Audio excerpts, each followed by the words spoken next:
Welcome to Soccer Morning on World Soccer Talk. Here's your host, Jason Davis. Good morning, everybody. Happy Wednesday. Welcome into Soccer Morning on WorldSoccerTalk.com.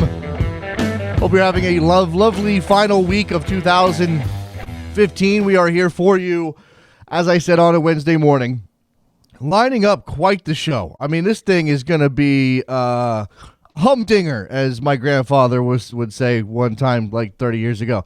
All right, so we've got two very good guests for you. Charlie Boehm, our good friend from Soccer Wire, MLSsoccer.com, and numerous other outlets will join us.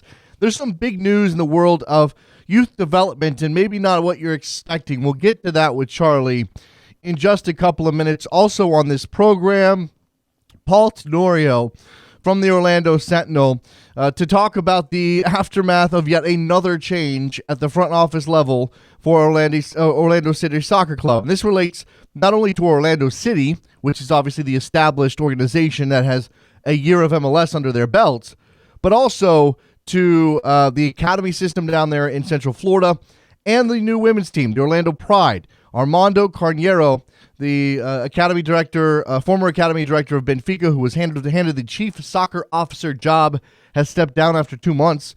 We'll get into that with Paul Tenorio and figure out exactly what's going on there.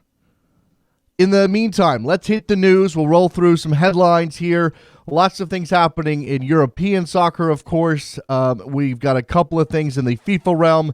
We will start with yesterday's match in the Barclays Premier League. Manchester City dominating Leicester for the most part, but they can't put a ball past Leicester's goalkeeper. Goalless draw between the Foxes and City. That point for Leicester keeps them in a tie with Arsenal. They are back in terms of tiebreaker, but they remain level on points with Arsenal at the top of the Premier League standings. Meanwhile, City sits in second place, 3 points back of that pair. Certainly in the mix as a title contender in 2015-2016. ESPN has invited the 5 remaining candidates for the FIFA presidency to participate in a live debate on January 29th. The remaining candidates are Prince Ali bin Al Hussein, Sheikh Salman bin Ibrahim Al Khalifa, Tokyo Sassuolo, Gianni Infantino, and Jerome Champagne.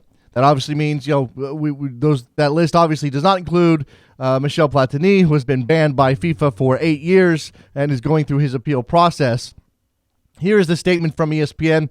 Our goal is to provide a forum for open, transparent discussion about the future of governance of the sport in advance of the election that will determine who occupies the most powerful position in global football. So the proposed presidential debate would happen on January 29th. The election for FIFA presidency happens on February 26th in Zurich. At least one individual, I believe it to be Gianni Infantino, has said he will participate, or he is open to participating. He has responded in the positive. Meanwhile, the rest of the candidates, we are waiting for some news to trickle in as to whether or not they are open to being part of this presidential debate on January 29th, again, live. I'm not sure about where this was supposed to be held. Do we have any details on that? I don't believe that we do. We'll continue to track this. Obviously, ESPN stepping up here. Lionel Messi will play his 500th game for Barcelona today when the club hosts Real Betis at the Camp Nou. He may start on the bench due to some medical issues he's had recently, but he is likely to play. Messi made his first team debut for Barcelona on October 16th, 2004. At the age of 17, Frank Rijkaard was the manager then. Messi has scored 424 goals and won 26 trophies with Barcelona since his first team debut. So 500th game coming up for the world's best player in a Barcelona shirt. Sepp Blatter says FIFA has, quote, abandoned him and he will, quote, no longer fight for FIFA. This all comes from an interview in a German magazine in which Blatter claims he will fight back after Christmas. It's after Christmas, and that he continues to maintain his innocence. Says he did not do anything wrong in regards to any of the nonsense that is flying around FIFA at the moment. The full interview is expected to be released today. We'll have further details if they weren't mentioned. Arsenal has said that they will spend in the January window. Arsene Wenger says the club will be busy, quote unquote, during the January transfer window. Right now, Arsenal struggling with some depth issues brought on by injury, Of course, they are title contenders. They are at the top of the table. They are also still in the Champions League, although they have probably the best team in Europe in Barcelona coming in to face them in the round of 16 tie. So it makes it a very difficult challenge for them. They remain on track to perhaps win another FA Cup title. There are things to play for.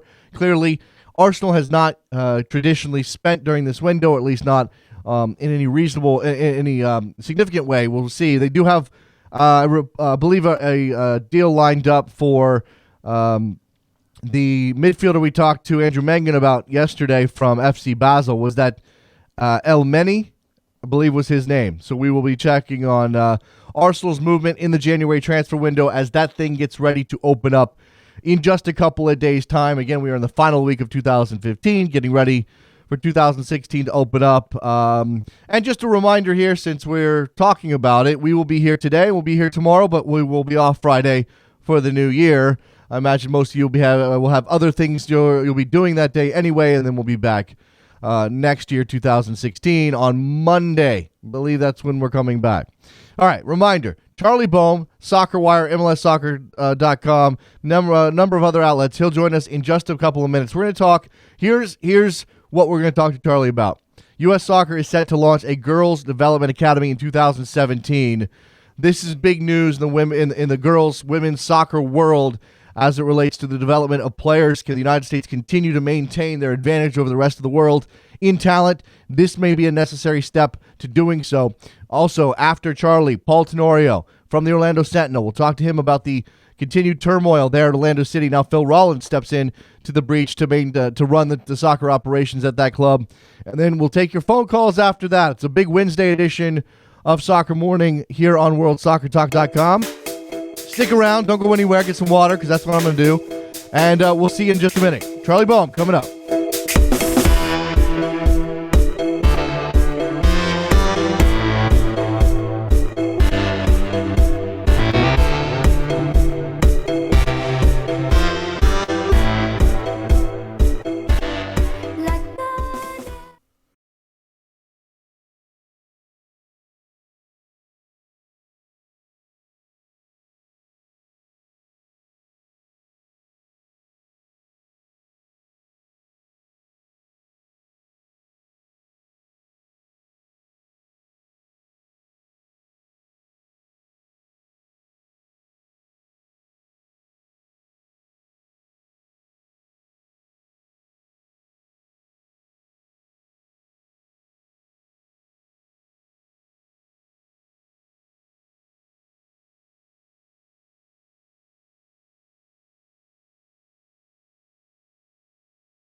Welcome back to Soccer Morning on World Soccer Talk with Jason Davis. All right, back on Soccer Morning, and we got some pretty significant news coming out of the girls, women's soccer world, the developmental soccer world. Certainly, our man Charlie Boehm on the line with us now from SoccerWire.com, where you can read his write-up.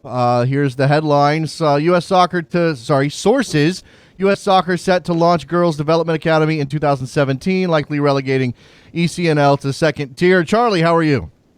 I'm doing well. Glad to be here. It's good to have you. All right, so first and foremost, give me a is this a surprise, I suppose, is the first question. No, I mean, in the big picture, no, because a little less than a year ago, I guess it was around January, February of 2015, Sunil Gulati and other executives and decision makers at U.S. Soccer had a conference call and kind of revealed publicly that they were having internal discussions about sort of the big picture of the girls' side of the development picture, especially youth development, trying to consolidate the advantages that the United States has on the women's soccer landscape and figure out where they go from here. And so they had sort of publicly mulled the idea of a girls' development academy, but it wasn't clear if they would do it in the same way they did they've done the U.S. Soccer Development Academy on the boys' side, or if they would take a different solution, because the landscape is significantly different. And the biggest factor there is that effectively, I guess about 7 years ago now, a group of large, ambitious, driven youth clubs from around the country and some very smart, motivated people that run those clubs got together and built something that is now effectively a de facto development academy already, called the Elite Clubs National League.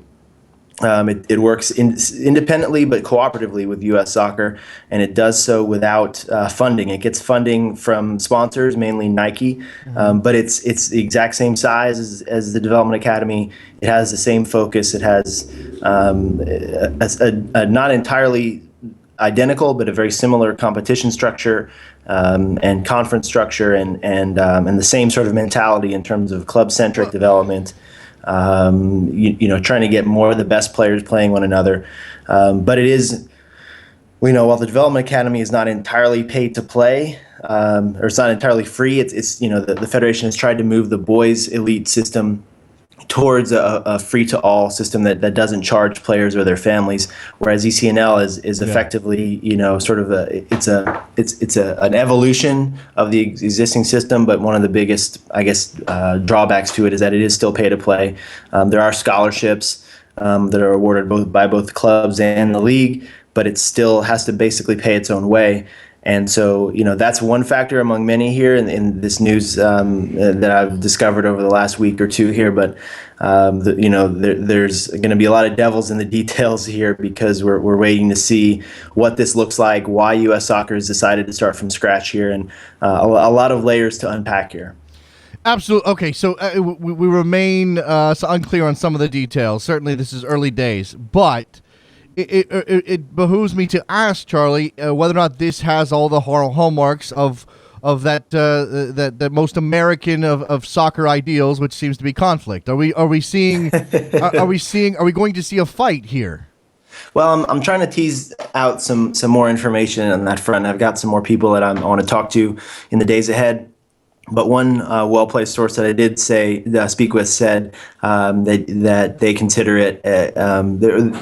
They see a power grab at work here, in the sense that U.S. Soccer is electing to build something on its own rather than deal with the more complicated, potentially messy matter of working with an existing group and kind of creating compromises from there and figuring out a way to go forward together.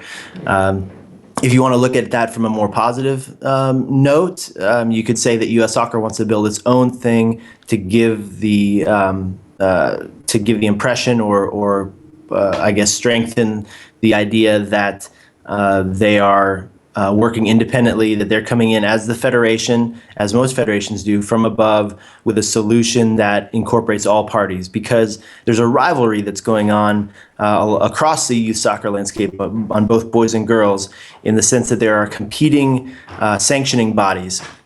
and I try not to get too deep into the weeds for you here today, but U.S. Youth Soccer, which is one of the largest sports organizations in the world, was the original group that you basically, if your kid went to play soccer, anything from rec league at U6 on up, they were registering with U.S. Youth Soccer, who in turn would register you as a player with the federation. So the fees, the licensing, the sanctioning, all that stuff went through U.S. Youth. It's an enormous body, but about 10 years ago, sort of the frustrations with the incumbency of it, the stagnancy, the cumbersome nature of that large, primarily volunteer-run group led to a new competitor rising up, which is called U.S. Club Soccer. U.S. Club Soccer is almost entirely professional. Their current CEO is Kevin Payne. They are not entirely for competitive and travel leagues, but they are definitely approach things from a full-time, professional, development-focused perspective. And so they've really grown quickly into a very fearsome competitor to U.S. Youth Soccer. So you have these two groups, and there's other ones that are smaller and not as nationwide in the mix also. There's AYSO, there's several other sanctioning bodies. So there's this competitive landscape where every player that registers with one of those organizations and not the other is sort of a piece in this big chess game, right? Yeah. ECNL is a part of U.S. Club Soccer.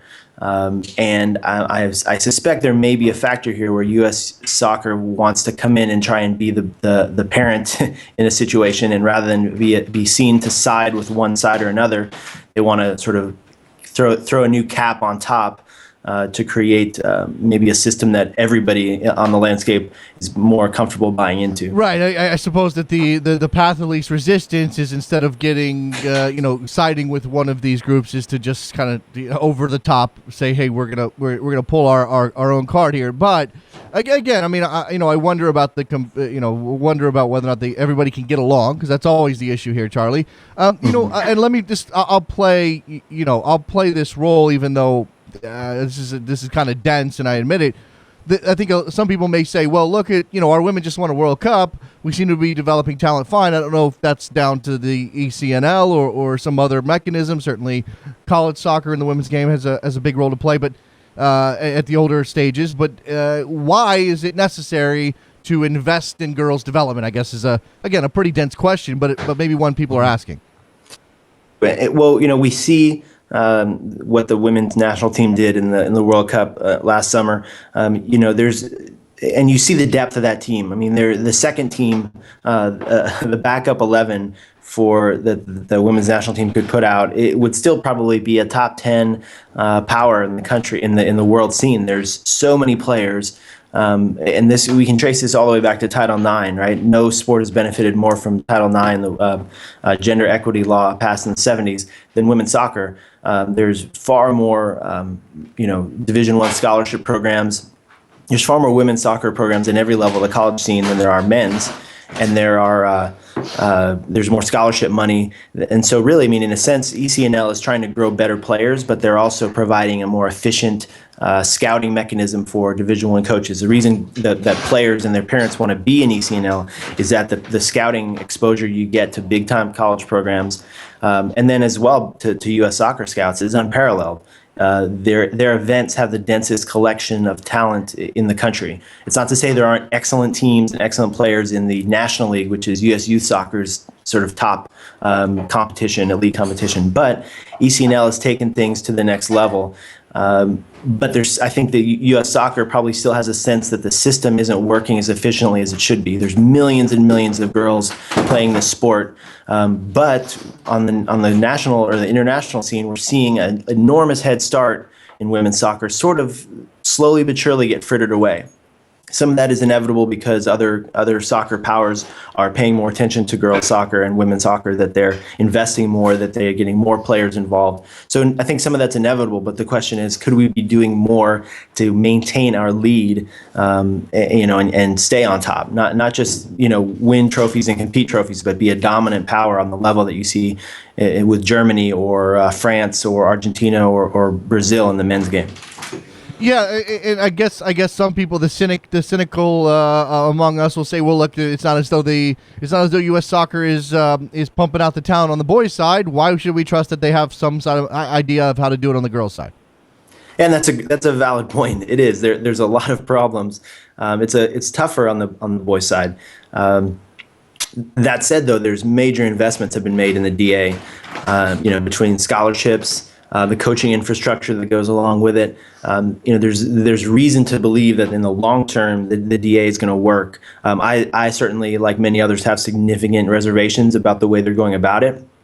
The biggest problem, and this is elucidated pretty well by Kevin Payne, actually, when I talked to him for a Soccer Wire podcast a few weeks ago. The DA is producing an average level of talent that is significantly higher than in past years. So the mean is rising, the tide is rising. However, the number of truly special elite players that could grow into world-class talents are not there, especially in terms of creators and attackers.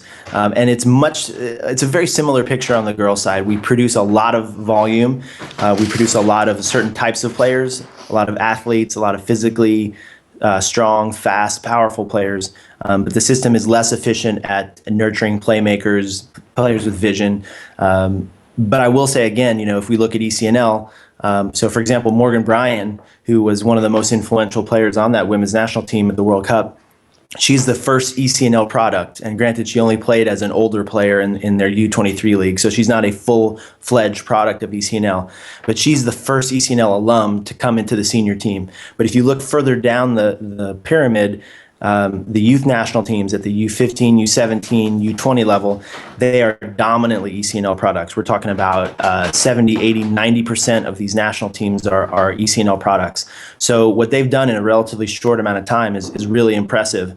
The question is, can U.S. Soccer come along and build on that, or are they going to be kind of reinventing the wheel? Yeah, exactly. I mean, I suppose again, when it's not as though I have any really philosophical issue with U.S. Soccer getting involved in this, Charlie. It's again whether or not the landscape is best for the timing of it and obviously the structure of it. And again, we seem to have a lot of cooks in the kitchen at all times. Right, and there's infrastructure, significant infrastructure and philosophical differences here. ECNL, people I talk to within the ECNL structure feel like they've done everything that U.S. Soccer asks them to do. They work hand in glove in terms of, what can we do with our league competition format? What can we do with our player identification programs? They're doing as much as they can to try and improve the system in a way that's feeding off of what U.S. Soccer coaches and scouts tell them. But at the end of the day, ECNL is a member-driven body. There's a board. There's an annual meeting where people can vote. Every change in the format or the structure of the league is put to a public discussion, or at least, if not necessarily public, but a discussion among the membership. And clubs have a voice because it was created that way. U.S. Soccer does not work that way. U.S. Soccer is not a democratic organization. There is a board, but basically it's, if you look at the way the DA works, clubs have input, club leaders have input, but Tony Lepore, who's the head scout, Tab Ramos, the youth technical director, most of the big decisions are going to be made or going to run through those guys. So you could argue it's more efficient. You could argue that it's putting more hands in the power of those with the vision and the proper background, but it's not necessarily a democratic process. Well, and man, we get into the philosophy of power dynamics then, and whether or not it's better to have a couple of decision makers who can cut through some of the red tape, or if it is necessary to have more stakeholders at the table. Charlie, that word stakeholders gets thrown around a lot these days. I imagine U.S. Soccer uses it, the soccer scene in America uses it as much as anybody else. Just from your perspective, I mean, I don't want you to have to pick one or the other, but is there something to be said for U.S. Soccer taking some of this under their purview, and then again having those people to say, okay, well, this is the decision we're going to make, and we don't have to legislate this, so to speak? Yeah, there is one. Again, these are full-time professionals who've been specifically picked by the top leaders in this country, at the federation. There's also the question of resources. ECNL does a lot with relatively little, and again, as I mentioned earlier, it does depend on fees and and dues from the players themselves. Whereas U.S. Soccer is prepared, I think, to dump in millions of dollars in developmental funding that can take some of those, that can kind of reorient the financial pathways there. When you look at what they spend on the DA, it's really significant amounts of money. I'm told that a big time development academy powerhouse, a big MLS club that's committed to development, is spending around $15,000 per season, per year-long season, on each of its players at the U16, U18 level. So you're talking about dozens of kids there, who are traveling, who are getting their equipment paid for, who are traveling around the country for major events, who are training, 4 to 5 times a week. All the things that come with that sort of professional style environment that we think is that our best kids need to be in at as early an age as possible. That's all significantly expensive. And if U.S. Soccer is prepared to commit to this girls development academy the way they have to the boys DA, it's going to have significant repercussions. In general, how after this summer, after the continued advocacy from women's players, certainly the ones who aren't hurting for money, but have taken it upon themselves to make a point about pay and about the conditions under which women play versus men. We saw what happened in Hawaii. How do you think the Federation is doing right now? And I'm not saying this is a PR move. This is probably something that's been in the work for some time, but it certainly does, speak to an attempt to equalize a little bit. Charlie, how is the Fed doing? Yeah, and that's an important element here too. People need to understand when they see the Federation scheduling so many friendlies for the women especially, but for the men as well, and when they see what jerseys cost and how much Nike is involved in the process, what type of polos and shirts Jurgen Klinsmann is wearing on the sidelines at every game. All those things are all revenue generators that are not necessarily just going into that program that's generating that revenue, right? The women's national team is producing revenue that supports the entire pyramid underneath them. The youth national teams, the travel that they have to go through, the player identification programs, all those elements are usually being funded by revenue generators higher up the chain. So there's and of course when the Federation the Federation would probably say that a lot of the extra cash that was generated by that World Cup run went directly to the players because of their performance bonuses. But when you wonder why are they playing all these victory tour games, why are there so many? Why are they playing so many games on turf? Well, they're trying to go to new places. They're trying to take that team somewhere that it hasn't played very often over the years, and they've made the decision to compromise, for example, by playing on turf instead of in order to get a big crowd, an excited crowd that doesn't get many opportunities to see that team. And it's all part of growing the visibility and the prestige of the program and connecting with fans. But that all often comes back to revenue because there are significant costs to the process of developing better players.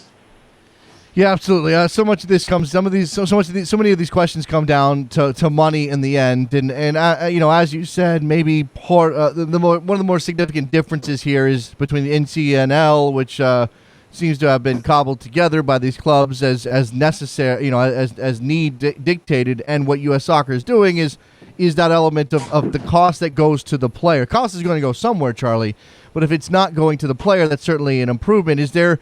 Beyond that element, where else is the significant thing that fans should, fans of the women's team, fans of the women's game, fans who want to see the U.S. women remain the best in the world or among the best in the world, where should they be focusing? Because I know ECNL and the member clubs can't feel entirely happy about the rug being pulled out from underneath them. Well, the question is, how does this new league get formed and who are the members? I'm sure that there's going to be a lot of overlap. I think the top ECNL clubs are certainly going to have going to be included in this on some level. The devil, again, is in the details on how they go about, offering membership, cultivating membership, and ejecting clubs. One of the things that the DA has done with abandon, I guess, is kick clubs out. The clubs come in. They're expected to meet certain standards, both on the field and off the field, from facilities to coaching and results and player development. All those things factor into evaluations that are made every year, and clubs that aren't seen to be good enough have to leave. ECNL has not done that to the same extent. Only in the last year or two have they, ejected a couple of really underperforming clubs. But I would say, it all comes down to local grassroots, right? Local soccer. I would urge fans to get a picture of what's going on in their town and their city. Go out to watch some games, get to know players, understand the landscape, and then figure out, what they think about it looking like and where it should go. Because it's messy, right? It's easy to support a national team and to wear that jersey and watch those games. Delving deeper into things and educating yourself is more time consuming and it's more complicated. But I think overall, on both sides of the gender gap, there's certainly a significant amount of public education that needs to happen here so that we can have educated discussions about this.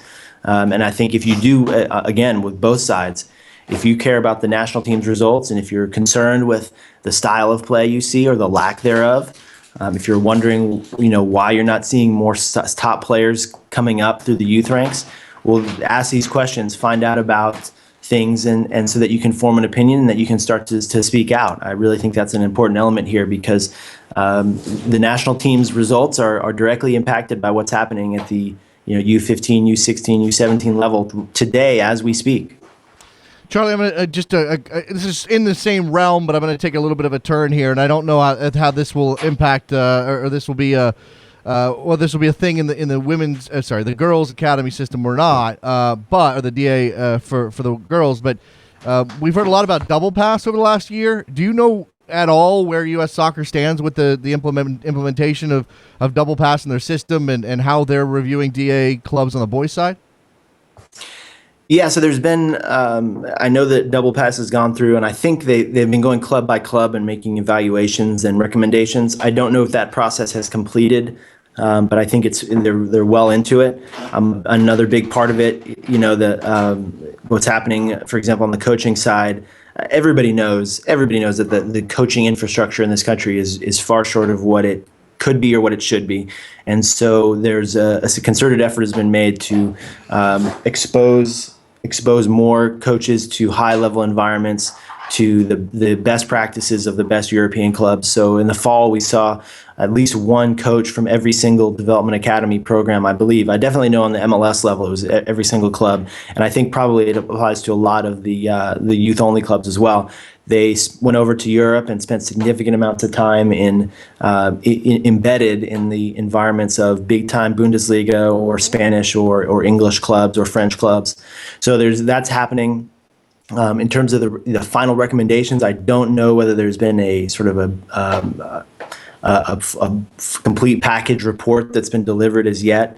I've got to ask around and find out about that. But double pass is happening. I think the big doubts are whether the current infrastructure that's gotten us to this point here in the U.S. is going to be able to fully act on and implement what Double Pass is recommending. So that the question is not only an evaluation but implementation. Yeah, sure, certainly. The structures, the landscapes, the clubs, how they operate, certainly the cultural impact of the game. None of that's equal from country to country, and Double Pass, I think, probably has their work cut out for them here.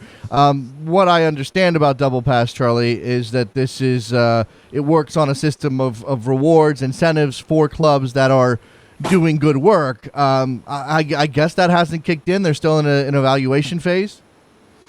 Well, and there's another subtext here too, and it's a part of life in the DA that I certainly hope doesn't translate into this new league.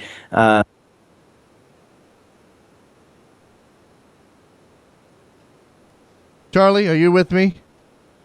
Yeah, hey, sorry, Jason. Sorry, you dropped off just as you said you hope something won't transfer to the new league. Sorry. So there's a sort of a percolating under the surface, but it's definitely significant. Is this I guess unease between MLS youth programs and the other development academy member clubs, which include youth only clubs as well as USL and some NASL clubs also have their DA programs. The question is, it's long been suggested that it's only a matter of time before MLS breaks away with its own youth league. They already do their own events, like the Sum Cup and some things like that. that are specifically MLS clubs. Right now, it would be ruinously expensive to do the travel to have an MLS only youth league or youth competition. But that has sort of been bubbling underneath the surface for years. There are people, significantly powerful presences in the system that think that needs to happen. But is there paranoia maybe a little bit on the part of non-MLS clubs that's going to happen, and that U.S. Soccer is going to cooperate with that process or even assist that process? Yeah. Those are the kind of conversations that are happening, behind closed doors, in casual environments when coaches and technical directors get together. So there's that little bit of, I don't want to call it a rift per se, but there's definitely that factor here, which is, is the professional system going to break away at some point? And I'm very curious because the NWSL, the Women's Professional League, is growing in the youth sphere. Almost all their clubs now have at least some presence in terms of youth teams. Is that going to grow? Are they going to be privileged members of this new Girls Development Academy? Are they going to be sort of the workhorses of this new front that U.S. Soccer is opening up? It's interesting. There's certainly some intriguing possibilities that emanate from that. But right now, you still got to get to a point where you got a density of top clubs around the country such that you don't have to spend all this money traveling around the country to get good players from California playing good players from Texas or New York. The idea, ideally, is that everybody can play locally and still find good competition. There's a density of good clubs, and there's a density of player identification that allows good clubs to bring in enough good players that they don't have to go to fly somewhere. They can just go down the road and play. So that's another element here where there's real hard labor that has to take place to build the clubs, to build the player identification mechanisms, so that can happen, so that you have that dense network like you see in those smaller European countries, where the system works more efficiently because they don't have to deal with some of the challenges of scope that we have here in this country. Yeah, so many wrinkles to the way American soccer works. Certainly the fact that we have youth only clubs that are also trying to work alongside professional clubs. I mean, that sort of backroom chatter that you're talking about, what coaches talk about casually, I don't know that you ever get that out of the game here, and that's obviously going to be, in terms of relationships and building towards the same goal, always going to be a problem. Yeah, and there's really the pay-to-play is the 800-pound gorilla in the room here, because everyone knows it's flawed. Everyone knows that good players from humble means get left out in a pay-to-play system. But no one's quite figured out a way to replace that. That's a revenue stream, and it's a very dependable revenue stream. And I've seen a lot of cases where lower division professional clubs are struggling, are really groping for financial sustainability until they get into the youth market, where they can actually get a steady revenue stream from pay to play. So that's it's frustrating. It's painful in a lot of cases, but that's the reality. The parents that want to get their kids exposure to possibly contend for a college scholarship are still a major stakeholder here, because no one has figured out how to replace the revenue that they bring into the system. There you go. So it's easy to say on Twitter and on Facebook and on paper, but it's very hard to do in reality. And even when there's even MLS clubs that are still charging, their elite players, the top end of their youth systems, who are competing in the development academy. Some of those kids even are playing. The ones that are going to, supposedly being groomed to become homegrown players, that are the next generation of professionals. Some of those kids are still paying $1,500, $2,500 a year, simply because their club can't or won't take the financial loss in one area as a long-term investment. That's and that's something all fans who are at all interested in how we develop players in this country need to keep in mind. And you can wish away pay to play, but you have to replace the money, and that's always been the issue. Charlie, I got to run. I appreciate the time. Charlie Boehm, go read this stuff about the DA Academy system, for the Development Academy system for the girls coming around as part of U.S. Soccer's plan at soccerwire.com. Charlie, thanks for the time. Appreciate it. Yeah, Happy New Year, Jason. Happy New Year, Charlie Boehm. Let's take a break. When we come back, Paul Tenorio, Orlando Sentinel. Things are weird in Orlando. We'll talk about that. Don't go anywhere. Soccer Morning, WorldSoccerTalk.com.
Welcome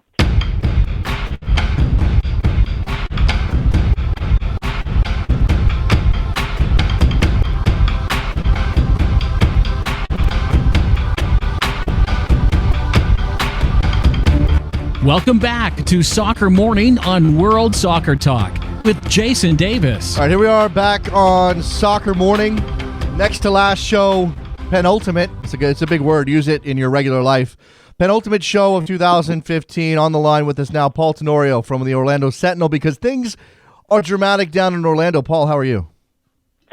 Things are always dramatic down in Orlando, Jason. And Paul, we several times, since the season ended, you and I have talked about how relatively well that year went. Yeah, they didn't make the playoffs. They didn't reach their goal, but it was always tough. Only 2 teams have ever done what they were trying to do. Even with an expanded field, it was going to be difficult. International absences, injuries, all of these things.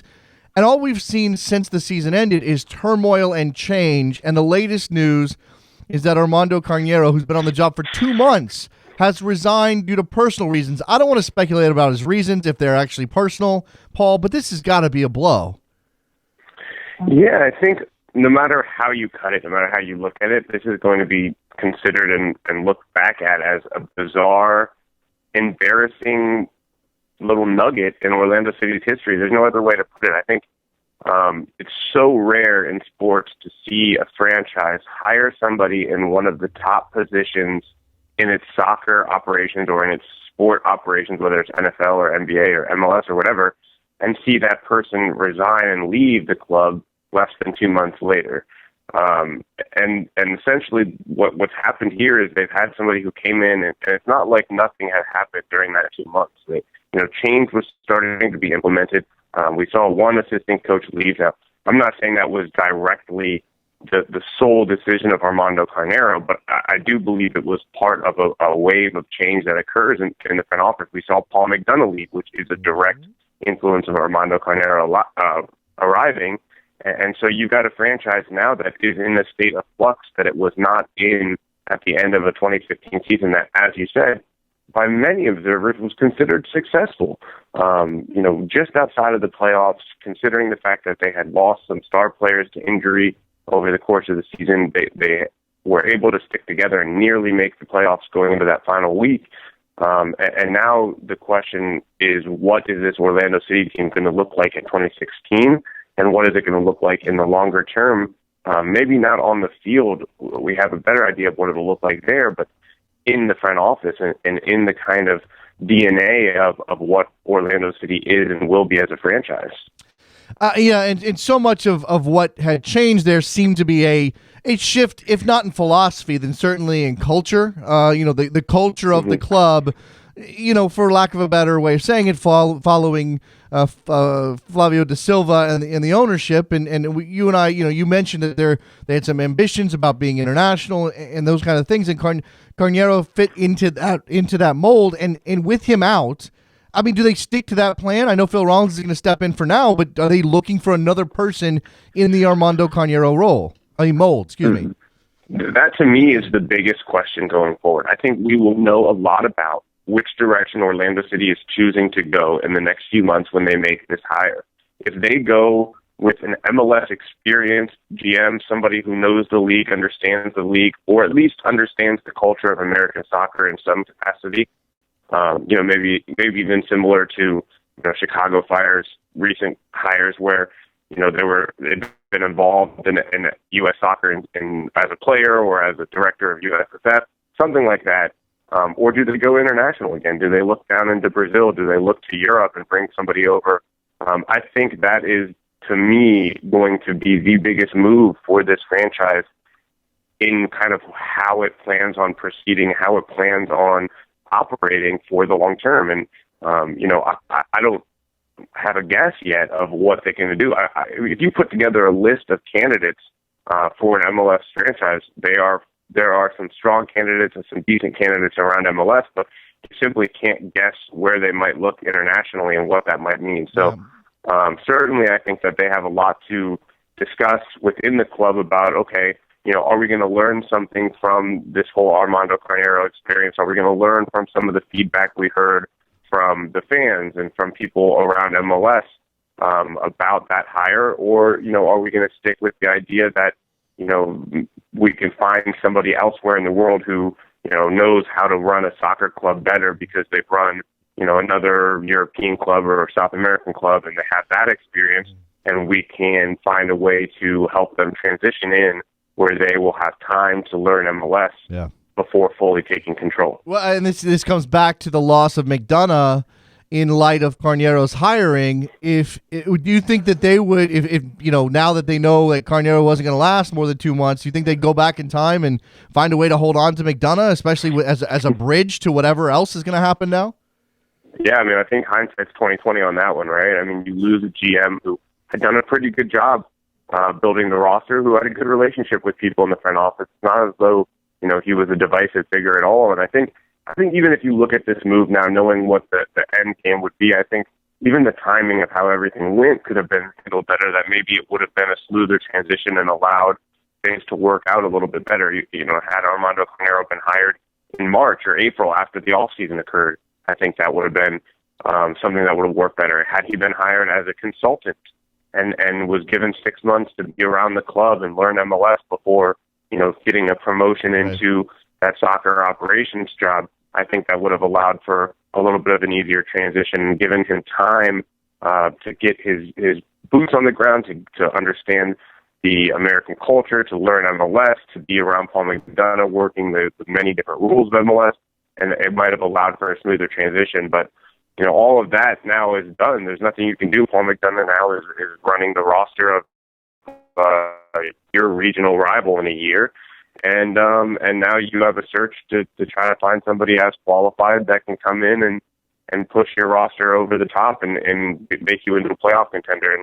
And this is a roster that's in pretty good shape. I think anyone who would, is up for this job in Orlando will look at it as a positive situation. It's not an NYCFC where you feel like everything has to get blown up and you need to bring in 10, 11 guys. I mean, you're looking at adding, 3, 4 more pieces and maybe only 1 or 2 big ones to get this team to where it needs to be. That remains to be seen who's going to pull the trigger on those moves. I guess at this point it's going to have to be Rollins. This is I respect the hell out of him, but I'm not sure and what he's done to bring top-level professional soccer to Orlando. I'm sure the people in Austin might have a different opinion, Paul, but generally speaking, he's a smart guy. He's been on the board of English clubs. He's been here. Is he going to be able to handle this job? What does he delegate? I mean, how's this going to work? Yeah, I think I haven't had a chance to speak with Phil yet, but the one thing about Phil Rollins that I've learned just kind of being around him is he's a very smart businessman. He was very successful in business before going into soccer. He did a great job at marketing Orlando City and building it into something. He did a great job at Stoke City when he was on the board there. I think what he does understand is the idea of delegation. And I think right now where we stand in the offseason in MLS, I think that you'll probably see Adrian Heath's fingerprints on this roster a lot more going forward. I think that's the only thing that makes sense. He's the only person left in the front office that has any experience when it comes to soccer personnel, to scouting and identifying talent and signing talent. And so I would imagine that for now, the time being, Adrian Heath is the voice going forward for Orlando City. He will probably decide which direction Orlando City goes at the draft. I think he'll have some names on a list that he'll want to scout and go for in the European market. And I think some of the same resources they had before with Paul McDonough will probably stay in place. There are agents that they've worked with a lot in building this roster overseas. I think that they'll lean on those relationships again. I think, Adrian Heath has been very active in scouting in the past, going down to South America where he found Christian Higuita and Carlos Rivas along with Paul McDonough last year. I would expect to see that for now. And to me, again, the question is, who do they bring in this GM role? Is it going to be somebody that Adrian Heath knows and they build off of that? Or is it going to be somebody totally different and Adrian Heath goes back to feeling as though, or we go back to feeling as though Adrian Heath is on the hot seat? Well, that's one area of what Carneiro was supposed to be doing, Paul. I mean, he was the guy who was going to be making those decisions for Orlando City, but he was also supposed to be obviously heavily involved in the academy and also as part of the for whatever that was going to be, the construction of Orlando Pride. Where does those projects stand? Yeah, well, I think starting with the Academy, it's a really interesting area to watch. A lot of people feel as though the Orlando City Academy has come a long way in a short amount of time. But the people that were brought in to overhaul the Academy, two former college coaches, one a head coach at Elon and one an assistant at UNC, those are both Paul McDonough hires. Good friends of Paul McDonough from the coaching tree over the course of the years. He's a former UConn coach, of course. And they've done a very good job at overhauling the academy, getting it to play a very good system. They mimicked the system of the first team. And everything I've heard is that they've improved tremendously. They have more players getting invited into the U.S. national team. So I'll be interested to see whether those coaches, whether Darren Eales and Jeff Nagalia move on to Atlanta with Paul McDonough. Do things stay the same there? And then Darren Powell, sorry.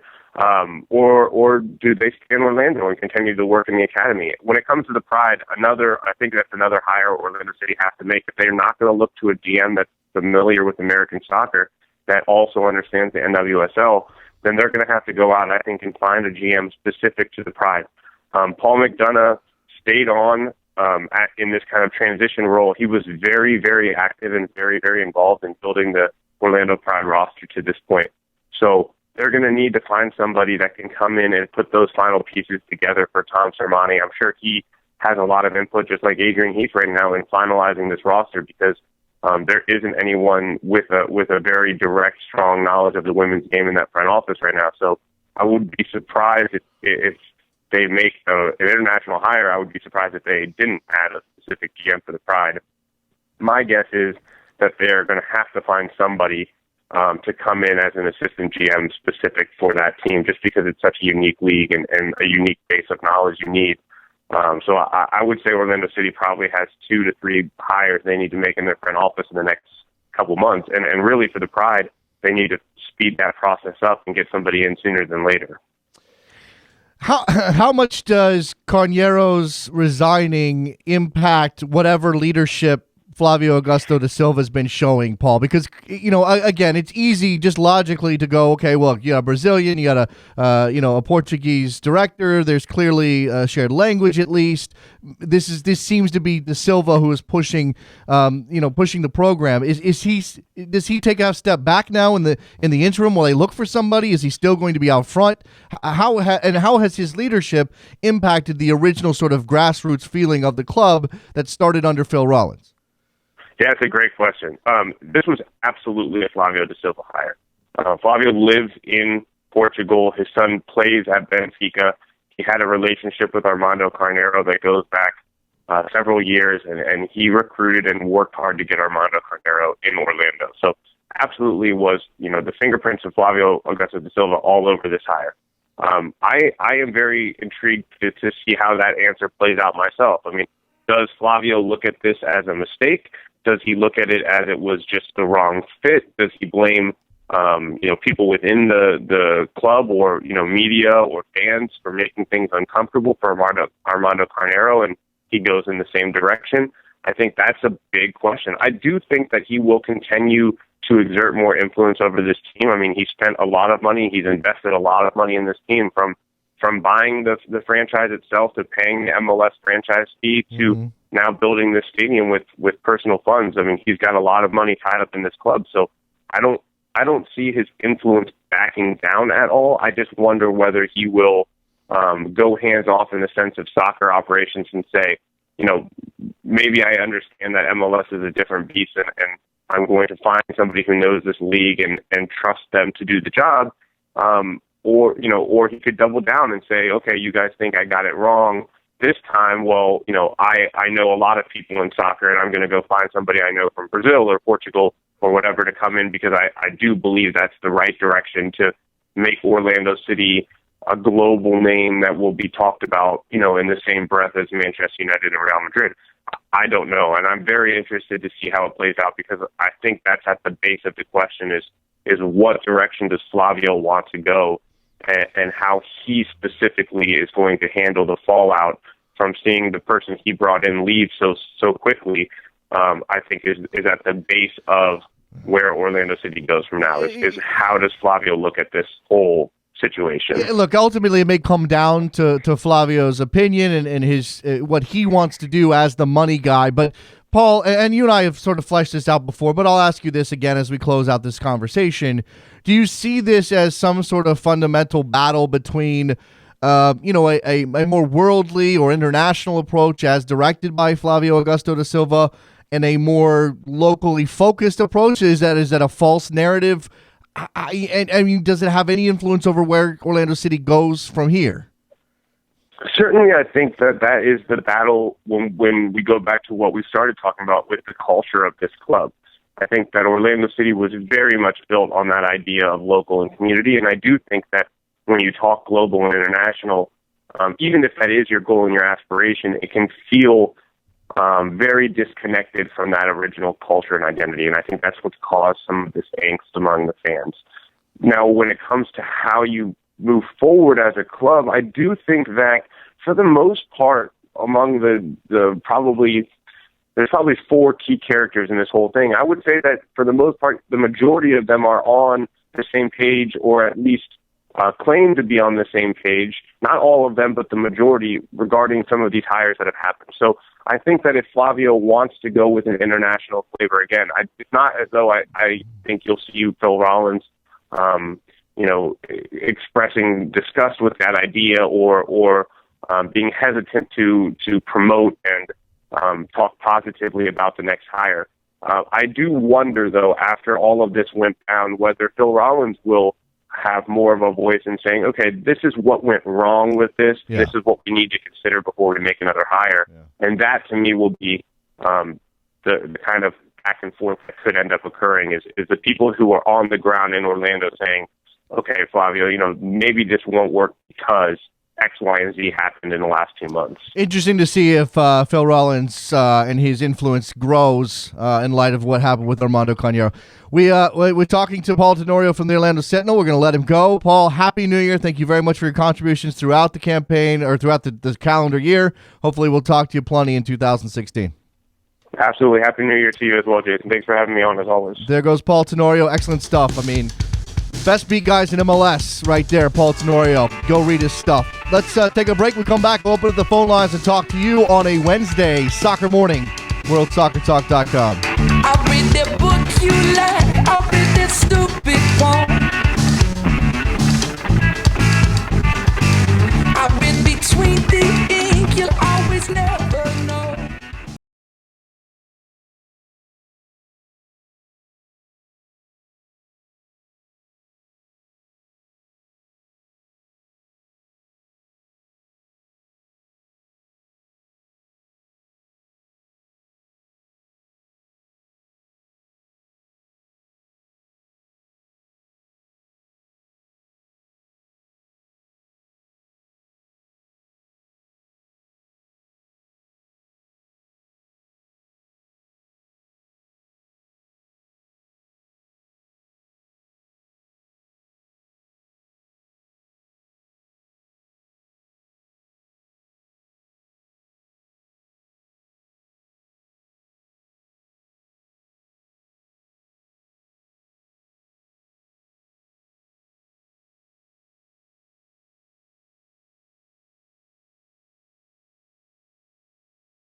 Welcome back to Soccer Morning on World Soccer Talk with Jason Davis. All right, here we are back again on the penultimate show of 2015. That means call me. 646-832-3909 is the phone number. The phone lines are open. They are open. That's language that I speak to convey thoughts to you, the listener.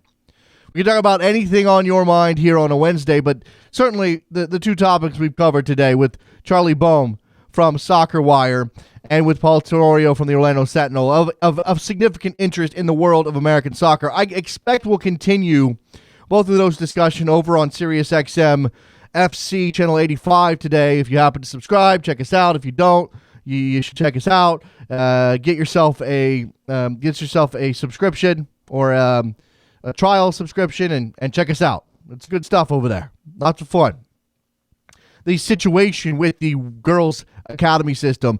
Interesting that I came across a post today on Facebook from one Michelle Akers. Yes, one of the greatest players to ever play the game in women's, men's, whatever. Certainly one of the greatest women's U.S. women's players of all time. Just wondering why both men's and women's academy programs weren't started at the same time. And yes, this is a rhetorical question because everyone knows the answer. Yet, the women's side of the game continues to get seconds or none, and USSF leadership continues to get away with it. It will be an amazing day when all the fathers and mothers with daughters and all those who love our women's game and the women who play have finally had enough.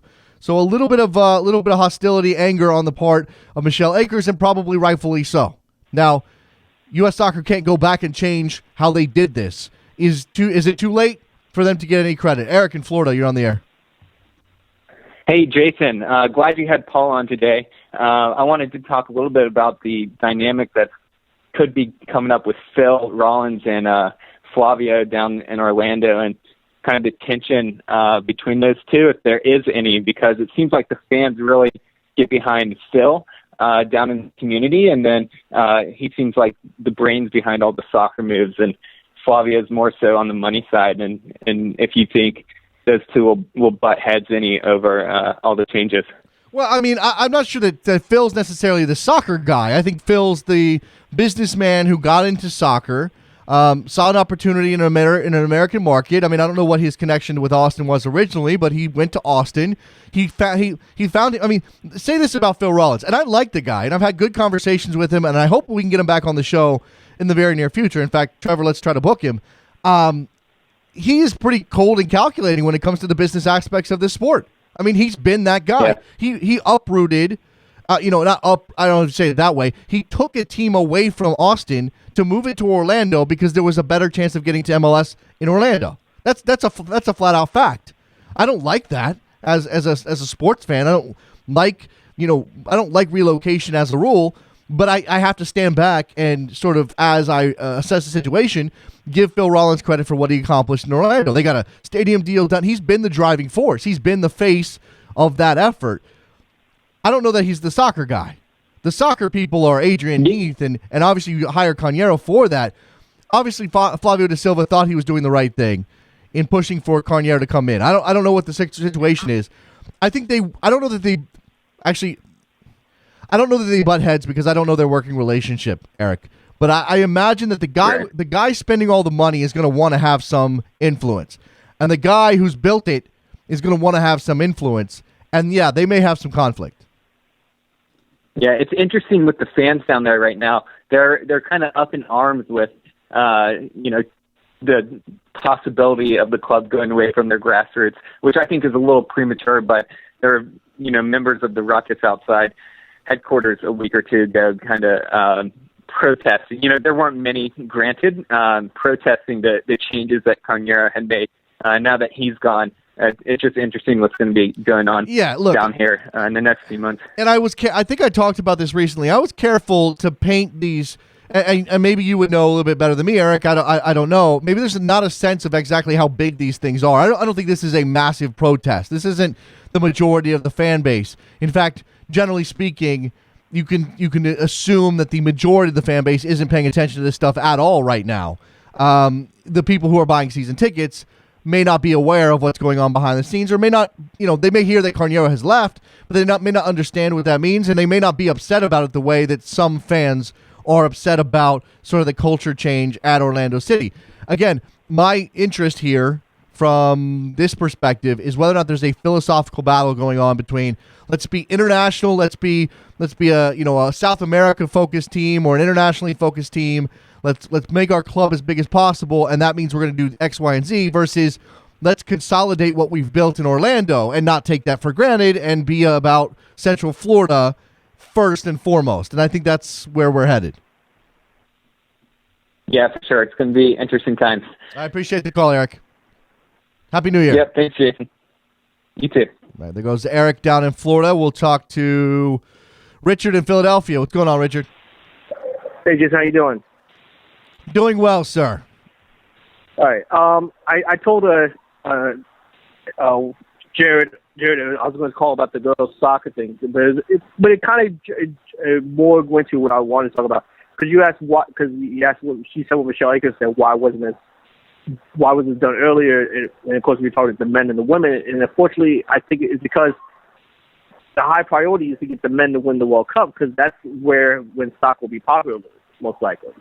It's more okay. Well, more, there is certainly something to be said for the fact that the women's program in the global stage is way ahead of the men's, and therefore maybe you don't see the impetus to create this academy. But if you are treating both men and women, boys and girls, as equal partners, as equal parts of what U.S. Soccer's mandate is, as they should be, then there really is no excuse for not starting this thing at the same time. Now, we got into some details with Charlie, and maybe the women's game has some different wrinkles to the way it's structured, but clearly if a bunch of clubs got together and said, we need a league, let's start the ECNL, there was a reason, there was a hole there to be filled, and U.S. Soccer didn't fill it. And I agree, but at the same time, you also always hear the common trait is always been, well, the girls were always way ahead in soccer than the men, because boys always went to football when it came to time to get serious about soccer, and girls stuck with soccer. That's the girls can just develop faster than the men did. So we needed the development academies to get the boys to stick to it a lot more than the girls did. If that makes sense at all. Yeah, no, look, but again, I think you're looking for excuse. You're looking to give U.S. Soccer excuses that while they make some sense, really don't give them a pass. I'm not going to give U.S. Soccer a pass just because the men's game in this country is behind the women's game relative to the rest of the world. That doesn't mean U.S. Soccer gets a pass for treating the two differently. I just don't think I don't think that follows. I mean, I see what you're saying, Richard, that the men need more work. The boys program needs more. You could argue it needs more attention because the boys have farther to go before the men become a national or an international power.